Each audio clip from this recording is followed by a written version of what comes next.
Welcome to the Basketball Remix podcast. I am Mark Armstrong, aka Coach 1891. The Basketball Remix podcast is all about bringing innovation to the game of basketball. This idea is caught up in the term remix. We talk about the most important innovations in the history of the game, the impact of modern innovations, and what technologies on the horizon that might impact basketball in the future. We guarantee to bring value to your time and innovation to your mind. This is podcast number 4 of the Basketball Remix podcast and episode 2 of my series asking the question, is the basketball backboard obsolete? In this episode, I discuss why the backboard was introduced to the game of basketball in the first place. Let's get it started. The game of basketball in 2020 looks nothing like the game that was first played on December 21st, 1891. Since then, every aspect of the game has experienced innovation, evolution, and change. The most significant innovation over basketball's 129-year history are dribbling, the one-hand jump shot, and the backboard. From 1891 to 1903, the basketball backboard was not a standard piece of equipment.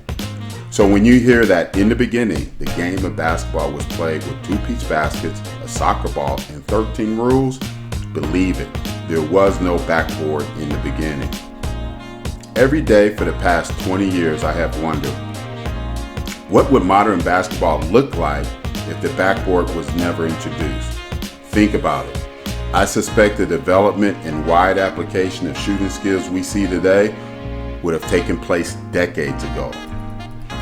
And with the swishing of long-range jump shots now on par with exciting aerial attacks at the rim that finish with dunks, the three-pointer is not just a strategic offensive weapon, but now a fan favorite. So let's explore why the backboard was introduced to the game of basketball in the first place. The primary influence on the introduction of the backboard has to do with the game being introduced and expanded rapidly by the YMCA. Within months of the game's introduction to the world, noontime pickup games were drawing crowds of a few hundred people. Think about that. Noontime pickup games were drawing crowds of a few hundred people in 1892. Sounds like Rucker Park. And many other parks across the nation before playing basketball at public parks became a hazard. Within 5 years of the invention of basketball, the first game between colleges were played. The University of Iowa played the University of Chicago in an experimental game in 1896. So the game developed and expanded very fast. These early games at the YMCA were played in the gymnasium.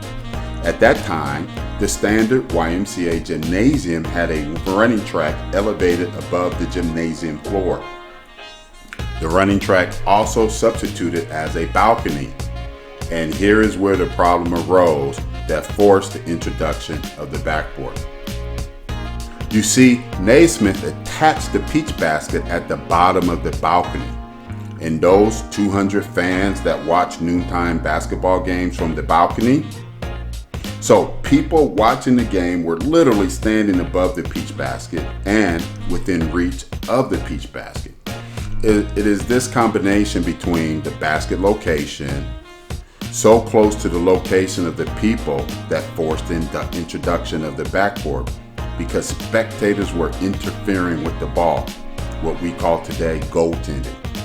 So as a result of spectators consistently interfering with the ball, the backboard was introduced to prevent fans from interfering with the game. Unfortunately, the first backboards didn't accomplish this objective. The first backboards were made out of chicken wire, and as a result, spectators were getting injured due to their fingers getting cut trying to slap the ball out of the basket through the chicken wire. This led to the introduction of wooden backboards, which became mandatory in 1904 for safety reasons. And here's the rub. The backboard was not invented and introduced to provide the help and to be used by players to make scoring easier but to simply keep fans from interfering with the game. Think about it. In the big picture, the innovation of the backboard was necessary, and it's possible that the beautiful game that today is enjoyed by over 450 million people worldwide wouldn't be arguably the most popular sport in the world without the backboard. At the core of all innovations is the need to solve a problem. And this is how the backboard gained insurmountable support. Because oftentimes when a solution is implemented to solve a problem, the solution creates a new problem. In the case of the backboard, in addition to solving a problem with the fans, it also helped solve a problem for the players, and that was getting buckets. Because shortly after backboards were introduced, players realized that it's easier to ricochet the ball off the backboard to score a point than trying to make a basket straight away. And this holds true today. It is easier for young players with undeveloped shooting techniques to use the backboard to make shots.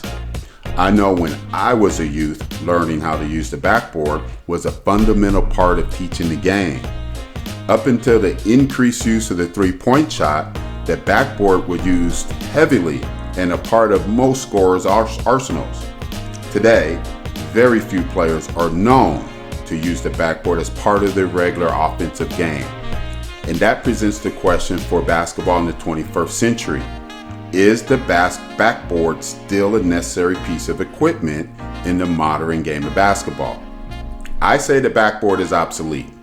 The backboard served its purpose, like training wheels, allowing a person to slowly develop balance, technique, and confidence before attempting the challenge of riding the bike by yourself. So I pose this question: is it time for basketball to take the training wheels off? In episode 3, we will explore the backboard as the game's sixth man and how the backboard influences and helps determine the outcome of games. Hey, thank you for joining the Basketball Remix podcast, where we promote the innovation of the game of basketball.